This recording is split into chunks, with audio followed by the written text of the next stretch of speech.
This is a controversial production. Sitting here, my little nephew.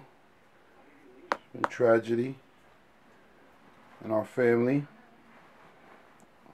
And some things have transpired that not only affects this youth and another youth, but we're going to get a youth perspective on the streets. So, nephew, tell me, what is it about the streets that you found in the past attractive, and what drawed you to do some of the things that you've done? It's just like it's basically like peer pressure with your boys. Like hanging around your boys, that's not where it's at. Like if you know they doing something wrong and you try and follow, like they gonna think you alright, yeah, they gonna call you names, you a punk, this, that, and the third. But after, sooner or later, you gonna find out like the street life is not where it's at. So. When was the first time you ever got in trouble? First time I got in trouble, I was like first grade. What happened? We what did we do? We took the toilet tissue out of the bathroom and just throwed it all around. Took it out of the holders, threw it all around the bathroom, threw water on the floor. What type of trouble did you get in for doing that? I got suspended. How did you feel while you was doing it? Number one. I mean, it felt alright, like it was fun, cause class was boring, and I was young at the time. I ain't know no better. What type of trouble did you get in? I just well, when I got home, I got a beating. I got home, I got a man. I got a beating when I got home, and I got yoked up in school by my grandmother. Okay. Something that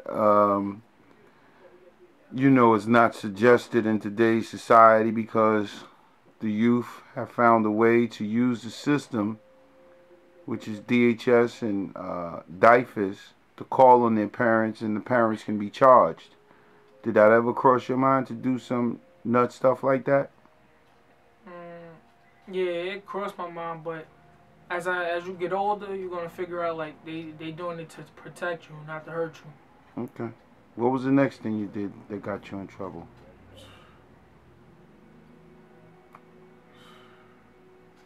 After the tissue. I was just a bad little boy in school. Like just getting phone calls about disrespecting teachers, not doing my work, roaming the hallways, stuff like that. So basically you had a problem, like even some adults have the same problems of listening and following directions, correct?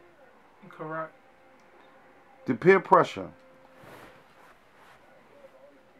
Let's talk about that. Peer pressure. What do you think peer pressure is about? I think peer pressure is like you fall for anything. Or your boys, they pressure you to do stuff and they call you names if you don't want to do it. How does that make you feel? Me personally, I don't think I've ever been peer pressured. I mean, that's in my opinion. It's the difference between peer pressure and wanting to fit in. Yeah. So which one was it? Peer pressure or wanting to fit in? No, I wanted to fit in. So it's safe to say, wanting to fit in, that you allowed yourself to become a follower. Yeah. Okay. Now, today's, how old are you now? I'm 15. Now that happened At what age? Those things happen at what age? As far as When you got in trouble, throwing the wet tissue, disrespecting the teachers. What ages this were them? is 5, 6, Mm-hmm. 5, 6 years old. Okay. And now you're in high school, correct? Correct. Has anything changed? Yeah, a lot of things changed. Like what? I mean, I got a little circle. Like I only trust people, 3 people. That's it. Like people that's been there for me. And one person is family, so You think that's safer? yeah. These 3 individuals that you trust, they co-sign any nonsense? Nah. Okay. So, what have you learned, because your uncle was in and out of jail, Yeah. your father in and out of jail. How does it make you feel that you had 2 loved ones in and out of jail? I mean, like, I just ain't know. I ain't know what was going on. Like, at the time, I ain't know what was going on. Like, I was younger, but now that I'm older, I understand, like, things my father did to get himself to where he at. That's why I'm just a little iffy about it. Like, yeah, you made those choices, so you made those choices, you gotta live with it. And the same applies to you, correct? Correct. What have you learned from your father and your uncles? Uncles, I say uncles, Yeah, a because you lot have a of them. few uncles that have been in and out of jail. Hmm. What do you think about them now?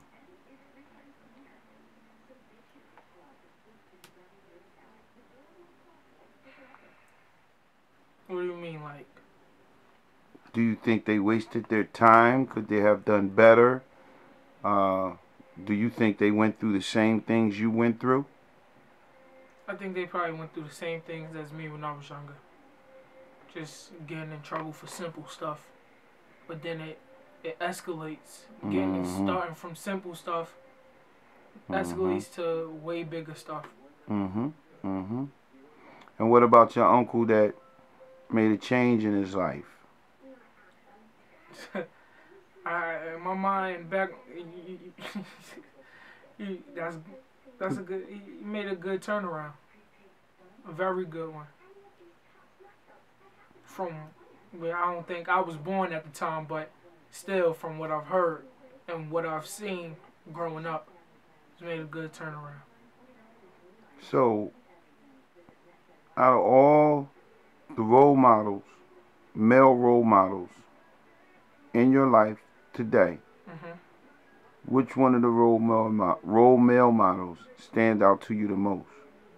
It's my Uncle Nick. That's it. Father, he's still locked up. Uncle, he's still locked up. He's in and out. Father's in and out. Stepfather, I don't even. He's out of the picture. Mm-hmm. So, that's it. So, in your eyes, when you see the older generation doing the same things, what do you think about that? The old heads, the OGs, the old homies, the big homies that are still out there on the corners doing the same thing, and they 30, 35, 40, 45. What do you think about that? I mean, like, I mean, me personally, as in my opinion, I don't have nothing against them. I mean, like, 'cause you never know what they went through as a child, who they lost, and how they getting their money. They gotta eat just like people that got it. They might not have it like that, so they gotta eat the same way we gotta eat, but they just gotta make money differently than other people. Do you believe that they had a choice somewhere along the line? That they chose a life? Uh, some people, man, some people don't really have a choice. It's some, quite few that really don't have a choice, but the rest, they had a choice in life. So I want to talk about the people who had a choice and who still choose to be out there in their life. What do you think about that? I mean, they gotta do what they gotta do, but at the end of the day, it's dirt or behind bars. And one or the other. Like you was taught, the 3 sixes. Mm-hmm. 6 feet in, 6 feet above, or 6 feet under. The 3 sixes. We turn them around. So in closing, what would you like to say to the youth, the adolescent, about your age? Because you've been through some things yourself. We're not going to put it on camera. Yeah. But what would you like to say to the youth? Because this is going to be broadcasted. The youth that are about your age, who can identify with what you just said, and give them something positive. I mean, like, you ain't gotta fall into peer pressure. You don't have to follow what your homeboy's doing. I mean, I had to learn that for myself. My mother told me my mother, she loves me. She says she's not good. I'm hard-headed. This is what she told me, her exact words. So she told me I'm gonna have to find out the hard way. I had to find out the hard way. So I'm gonna put it like this because they're around my age. Every homie is not your homie. All your mans, that's really not your mans. Close friends, they call them close friends. You turn your back, they'll move first. No, man, you can't trust everybody that's in your face. Everybody in your face is not your friend. I had to learn that out for myself. That's why I only got 3 people in my circle, 3 people that I trust. And those 3 people my family know. So other than that, I had to learn the hard way.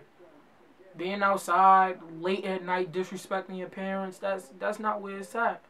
If your mother, your father, your grandmother, whoever you live with, say you gotta be in the house at a certain time, respect that. Come in the house at a certain time. Cause by you not listening to their rules, not coming in at a certain time, you wanna be out to 2, 3 in the morning. That's how you get shot. Outside doing nothing. Where you at? I know somebody, I'm at my boy house. I know they parents don't want you in there that long. 2, 3 o'clock in the morning. Nah. So, just go in the house. The other week, this was last week, my mans that's in my circle got shot 5 times in his chest. Once in his side. They thought he wasn't going to make it, but he pulled through. They got all the bullets out of him.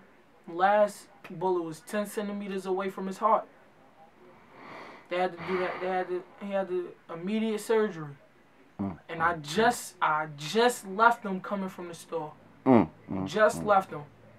And I got people calling my phone.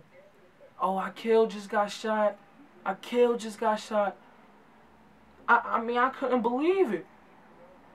And my grandmother was just telling me, come on, it's a school night, start making your way in the house. I said, okay, Nana, I'm coming from the store. Look what happened. In a matter within 5 to 10 minutes, my man's got shot. Over probably nothing. Over nothing. So, especially this gang stuff that's out here too. That's not where it's at neither. I know half of y'all just want to be a gang member so y'all could piece people, be with a crowd. Nah, y'all need none of that. You know, I'm telling you, you take it from me. I've seen stuff that I'm not supposed to see. I've did stuff that my mother doesn't know about.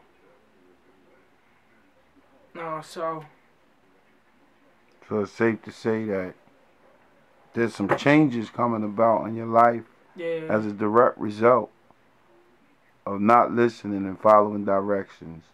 But now you understand how important it is to listen and follow directions. Okay. So this is once again a controversial production. It's my little nephew Zay, and this big bruh, aka Nate, and that's a wrap. That's take 4.